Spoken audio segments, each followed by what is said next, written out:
Hey everyone, how's it going? This is Daniel and Maya from OC Hillel, and we're recording this November 4th, obviously the day after the American election. And I know that, everybody's been thinking about American politics and what's been happening here, but really as Hillel is an organization that sits to some extent at the center of the American Jewish community, but also the state of Israel, we thought it was important to have an event or a commemoration or conversation on the anniversary of the assassination of Yitzhak Rabin. And so we'll sort of give a 2-second summary of the history and then really discuss the legacy of Yitzhak Rabin, but in a more general sense, how the assassination of Yitzhak Rabin touches on a lot of fundamental questions about society, about politics, and also how sort of Jewish wisdom and Jewish tradition can really help guide our thinking here. So Yitzhak Rabin was a prime minister of Israel that presided over the Oslo agreements. And what the Oslo agreements was really, it was an attempt after the Six-Day War, after Israel gained control of the West Bank or Judea, Samaria, the Palestinian territories, however we want to classify that region that Israel wasn't in control of before 1967, but was in control of after. Yitzhak Rabin presided over a deal with Yasser Arafat, who before this deal, Yasser Arafat was the head of the PLO. He was seen as a terrorist, but this was a chance or an attempt to give away land in return for peace. So it was something that, really fractured Israeli society, because on the one hand, you had the people that said, this is our land for maybe a whole variety of religious and security reasons. They said, we need to hold on to this land. And then you had another side of the political coin, the more left side, that said, well, no, listen, if we have an opportunity for peace, what do we need this land for? Let's give away this land, and it's a reasonable trade, and it's a reasonable agreement to get into, even with these groups and these organizations that might have committed a lot of nefarious or terrorist acts in our history. Maya, I'm wondering if you can sort of talk about, so while Yitzhak Rabin was prime minister in his second term, and he was presiding over Oslo, what was Israeli society like? What were people hearing on the streets and on the news channels and everything like that? Yeah, so as you said, he was serving 2 terms in office. The first time was in 1974 till 1977, and the next time was in 1992 till the time he was murdered by Yigal Amir, a right-wing extremist. And I can say that, as you said, Rabin was known by his left political views, and since he signed up the peace with Jordan and the Oslo agreements, as you said, and I can say that he kind of divided the Israeli society for 2. So, as you said, the first part was very, they saw him as a hero for signing the peace agreement with Jordan. And the second part was very, very, they said he was a traitor for giving the lands. And it's really divided Israeli society for 2. I mean, you can just feel the streets, like on the street and on the newspapers and like on the media everywhere. People felt like he was a traitor for giving the lands. And the other part just was very, like, there was 100% that we're going to have peace with like all the countries. So it was very intense. And that's the reason they had the ceremony in the Tel Aviv municipality, which today called Kikar Rabin. So yeah, it was very, very intense time. Mm-hmm. And for anybody that's sort of curious to sort of get a sense of what it was like, I mean, you can obviously find a lot of these videos or news reports online, but again, there were rallies of thousands of people calling Rabin, a traitor, a heretic. They used the Talmudic word rodef, which specifies, that he was almost an accomplice to murder, that, they were calling Rabin a murderer. There was actually, if I remember correctly, there was a rally run by, a right-wing group where they actually had sort of like a fake coffin and like pretending that Rabin had already been assassinated. So there was, Right. so much divisiveness circulating around the Israeli political sphere. And again, from a Jewish perspective, the idea that a Jew would assassinate another Jew. So we actually have a precedent in this in our Jewish tradition. And it's something that I always like to think about, and always on Tzom Gedalia, which is a fast day in the Jewish calendar that commemorates the first time this happened in history, I always end up talking about Rabin. And just to sort of give a brief historical account of who Gedalia was a Jewish political leader, very much, in the same way of Yitzhak Rabin, who after the Babylonian Empire destroyed the first temple, they allowed some Jews to remain in they allowed some Jews to remain in Israel, and they allowed them to have some sort of semblance of political autonomy in working together with this Babylonian Empire that had just destroyed the temple. So Gedalia was the Jewish leader at the time, and one of his sort of main views was he wanted to make things as comfortable for the Jewish community in Israel as possible. And that meant, in Gedalia's view, working together with the Babylonian government, right? So, the history rings familiar here. And of course, in the story of Gedalia, he was, again, assassinated and killed by a Jewish extremist group. This is 2,600 years ago, that thought that, well, how dare Gedalia be working with this Babylonian empire that had just destroyed the temple?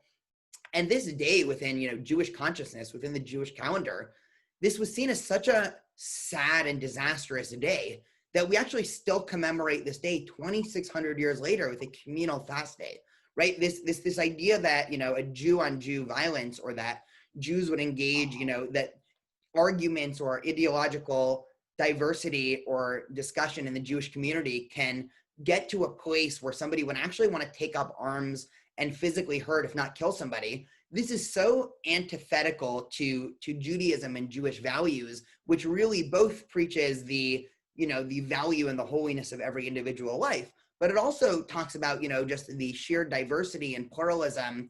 And one of the things that we're talking about, Maya, before I go back to you and we can talk about Rabin specifically, one of the things that we've been sort of trying to talk about in terms of Hillel, in terms of just understanding, how to navigate a current American political environment that's just so divided and people have such staunchly opposed ideological opinions, is that we actually have a Jewish tradition and Jewish wisdom that goes back thousands of years that tells us exactly how we should be navigating. We have the stories of Hillel and Shammai, who were, ideological foes on every level. They disagreed on everything from religion to politics to theology, what they thought about God, who they thought should be a part of the Jewish community. And the Talmud holds up both of these people and says, that one, both of their opinions were correct. They both engaged in this good faith argument, but that also Hillel and Shammai made sure that their arguments didn't divide the community. And, they're sort of held up as the cornerstone of Jewish tradition, where we actually want to be in community with people that we disagree with.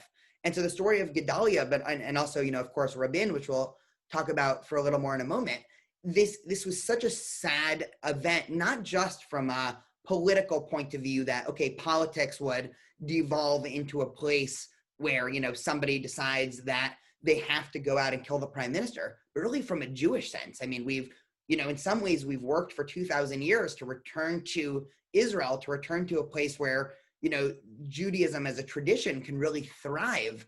And to have this culminate in 1995 with the assassination of Yitzhak Rabin at the hands of another Jew who actually quotes Jewish tradition as inspiration to do this. For me, this is honestly, it was one of the most heartbreaking, really, moments in Jewish history. So Maya, I'm wondering if you can sort of tell us a little bit about the actual assassination, and then sort of what was the aftermath? What happened after that? Yeah, so the assassination was in 1995, sorry, and I was born in 1993. So I was 2 years old, and of course, unfortunately, I can't remember like everything, but I can say, like, I wasn't there on this day, but I can say that for the Israeli society, it was, I don't want to compare, but kind of like such a big tragedy, like 9/11 here. It was like people were shocked. I mean, no one could think that, as you said, like an Israeli Jew will murder another Jew. And it was so bad and so sad and so, I mean, till today you can see that we have a lot of ceremonies. And even here, I mean, in Orange County, I know that the Israeli Scouts, the Tzufim, are doing a big ceremony to remember Yitzhak Rabin. So you can see that it's very important till today. I remember that as a child, we learned a lot about it on school. We learn about patience and about compromising and about how important is the freedom of speech, and if it's important to put some limits. And yeah, I mean, it's a very big thing in Israel, and that's the reason I think it's very important to stop for a second and to talk about it also here. Mm-hmm. One of the things that we've been talking about in a lot of conversations, with various groups of students is this, how Jewish tradition understands tragedy. And even specifically, I'll point to the destruction of the Second Temple, the destruction of the Second Beit HaMikdash. So for those historians out there, right, why was the Second Temple destroyed in 70 CE? Well, it was destroyed because the Romans had a bigger army, right? The Roman Empire was, much richer, much bigger, much stronger than the Jews who were living in Israel and Jerusalem at the time. So they were able to, take it over and conquer it. But Jewish tradition, specifically the Talmud, actually goes in a completely different direction. The Talmud blames the destruction of the Second Temple on sinat chinam, on hatred that Jews had for one another. And from a historical point of view, we know that Judaism in the first century, so right before the destruction of the Second Temple, was actually full of different ideological groups that had very different views on religion and politics, and should we attempt to compromise with the Romans? Should we attempt to just engage the Romans in an all-out war? And it got to the point where these groups were in such opposition to each other that one group that, is aptly deemed the Zealots, actually went down and burned down all of the food stores of these other ideological groups, basically forcing these groups to bend to their will. And the Zealots wanted an all-out war with the Romans. And once there's no more food in the city, you have no choice but to sort of open the walls of Jerusalem and engage the Roman army head on. And so Jewish tradition, or what we know to be contemporary Jewish tradition over the last 2,000 years, with the legacy of the Talmud and Rabbinic Judaism and Judaism's ability to have thrived, even though it's spread out throughout the world, has really been based on almost fixing this sort of original error of Judaism, right? We saw how bad things got, and the destruction of the Second Temple is still, from a traditional Jewish perspective, seen as the saddest date on the Jewish calendar, right? We celebrate or commemorate Tisha B'Av every year, which is really considered, the saddest day in the Jewish calendar. It's actually come to represent all other sadnesses. So any negative event that happens in Jewish history, whether it be, the legacy of the Crusades or even the Shoah, the Holocaust, is really evoked on this day of Tisha B'Av. And this day starts off from a Jewish society that was so politically and socially fractured that they actually would rather, the other groups who they disagree with be hurt than really everybody in society as a whole being uplifted. And the legacy of Judaism after that, something that we've been, sure to focus on in a lot of our conversations, was really attempting to fix this, right? We can view Rabbinic Judaism and the Talmud and this idea of how we conceptualize the modern day Jewish community with its valuing the diversity of opinion, valuing disagreement and argument, right? For anybody that's ever opened a page of Talmud, you'll get, 6 different rabbis debating each other. And a lot of times the page will just end. It won't even tell you who's right. And this was a built-in mechanism of Judaism to ensure that something like the destruction of the Second Temple never happened again. And so, Maya, what you're saying about compromise, I think, we can't overstate enough just how much compromise, I think, was really built into the Jewish tradition and Jewish worldview. I'm curious. I mean, do you think that there was any sort of lesson learned from Yitzhak Rabin? Do you think that there's been sort of a healing, or, how do you sort of look at that legacy 25 years later? Wow, that's a big question, because I feel like that's the question that people are asking all the time. I mean, have we learned enough from this tragedy and this big event? And I know that it's something that teachers are also like always teaching on school. And I know it wasn't the whole newspapers today in Israel. It's a big question. I mean, on the one hand, I feel like we did, because people like most of the people in Israel understand that it was a very, very bad and sad event. Although we have like always some extremists, but you know, it's everywhere all the time. But on the other hand, I mean, in terms of compromising, we had 3 elections at the last 2 years in Israel. And I mean, it's a big question. I don't know if, like, personally, I don't think we learned enough. We for sure are, but not enough. And we can do more, for sure, in my opinion. One of the texts, one of the Jewish texts that I think has always spoke to me the most in terms of this conversation about the need to compromise politically. So there's a a discussion in the Talmud about compromising in litigation, right? So let's imagine, you can put on our rabbi hats for a second. So if I am, bringing Maya to court, so we go to a Jewish court and I'm suing her for something, or I'm saying, Maya, damaged my car, or Maya damaged my apartment in some way.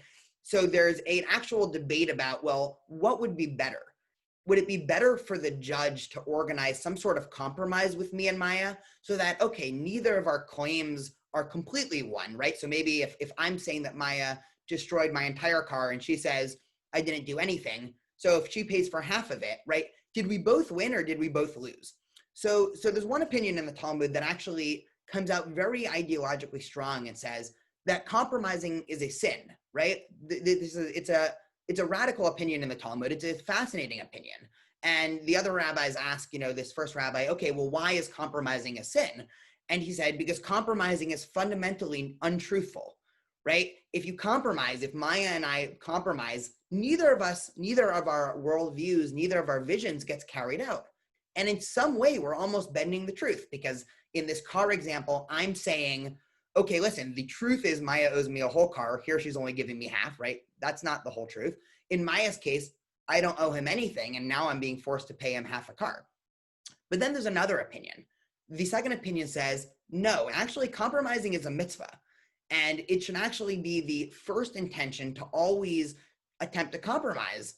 And it's sort of almost a more complex view of society, a much more complex view of the truth. And the Talmud gives an analogy right after this of 2 boats, right? We can modernize this a little bit and, imagine 2 cars at a 4-way stop sign, but, they didn't have cars in Babylonia in the 5th century. But you can imagine, 2 boats pulling up to a narrow strait, or 2 cars pulling up to a 4-way stop sign. And they get there at the exact same time, right? So now, I'll pick on Maya again, right? So we both pull up to this 4-way stop sign and we pull up at the exact same second. So what should happen? Well, we both deserve to go, right? She wasn't there before me, therefore I get to go. I wasn't there before her, she gets to go. But what would happen really metaphorically in a society if everybody decided, okay, great, we pulled up, let's go. And the Talmud, with this analogy of the boat, says, well, the boats are going to hit each other and then everyone's going to lose.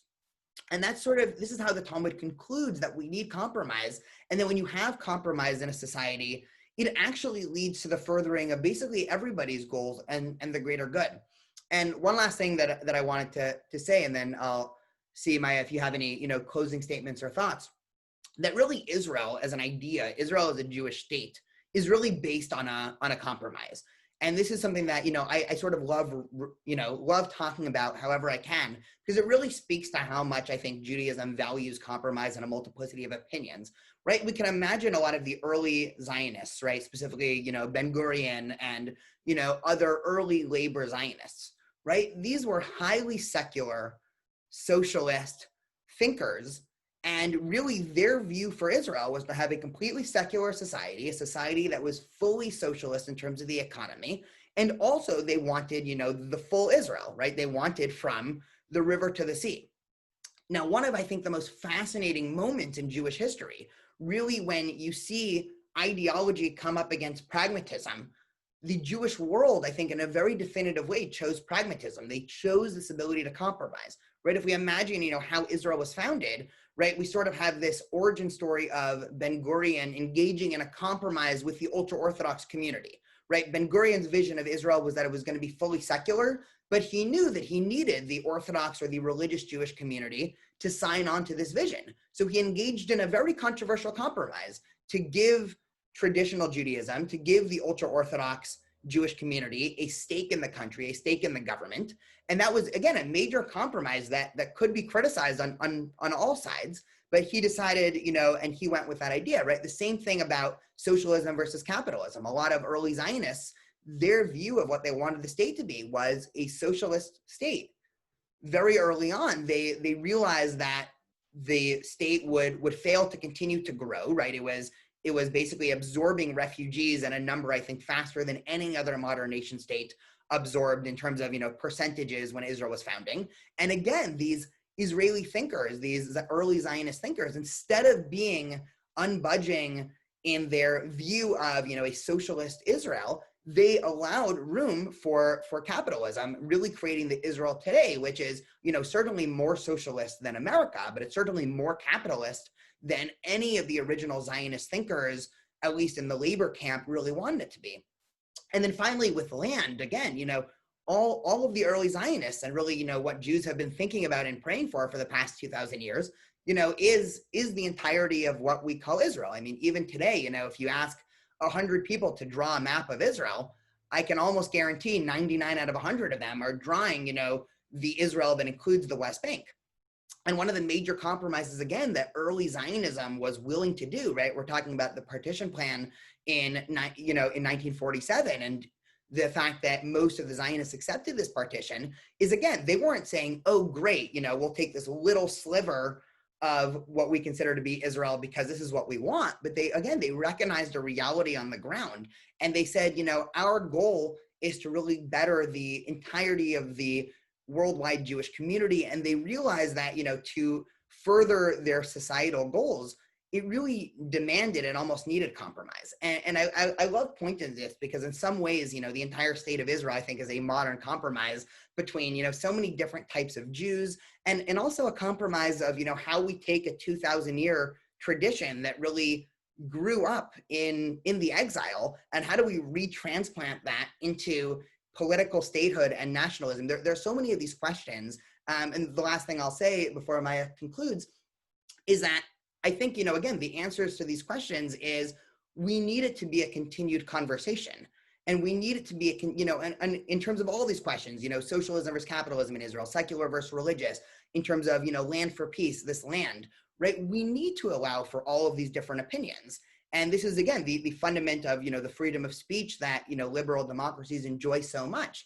And it's, what the Talmud really, is based off of, written, 1800 years before liberal democracy, which, recognizing that in a society that we allow conversation, civil conversation to foster, instead of ideological disagreement reducing into physical violence, that's a society that's really going to thrive. And it's actually going to be successful for everybody, even if I have to compromise on my opinion and Maya has to compromise on hers. Right. Let's talk about the stop sign for a second. Just want to give Israel as an example, because here it's true. If you're coming to the stop sign, you have to stop together. And then, like, if it was the same time, you have to compromise.